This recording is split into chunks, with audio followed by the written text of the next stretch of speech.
Hello let's people, recent గా ఇన్స్టాలో నేను ఒక ఫోటో చూడడం జరిగింది. అది ఏంటి అంటే ఇద్దరు కపుల్ కలిసి ఒకరినొకరు కౌగిలించుకుని బండి మీద వెళ్తూ ముద్దు పెట్టుకుంటూ వెళ్తున్నారు.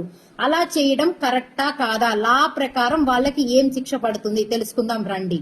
అలా చేయడం తప్పు, వాళ్ళకి కఠినంగా శిక్ష అనేది పడుతుంది. జస్ట్ చేతులు హోల్డ్ చేసుకుని పక్క పక్కన నుంచుంటే తప్పు కాదు పబ్లిక్ లో, అంతేగాని సెక్షువల్ గా ఇంటిమేట్ అవుతూ ఎట్లా పడితే అట్లా రోడ్డు మీద చేస్తే అది పనిషబుల్ అఫెన్స్.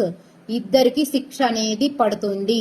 ఏ సెక్షన్ కింద? అండర్ సెక్షన్ 292 బిఎన్ఎస్ యాక్ట్ 2023 ప్రకారం వాళ్ళ ఇద్దరికి 3 ఏళ్ల జైలు శిక్ష, 5,000 ఫైన్ అనేది విధించటం జరుగుతుంది. ఓకే, నెక్స్ట్ పోలీస్ స్టేషన్ లో చిన్న కేసు అయితే వార్న్ చేసి పంపించేస్తారు. అదే పెద్ద ఇష్యూ అయితే వెంటనే ఎఫ్ఐఆర్ ఫైల్ చేసి ఛార్జ్ షీట్ చేసి కోర్టుకు తరలించి కేసు పడేటట్టు చేస్తారు. ఓకే, పబ్లిక్ లో రొమాన్స్ చేయటం తప్పు.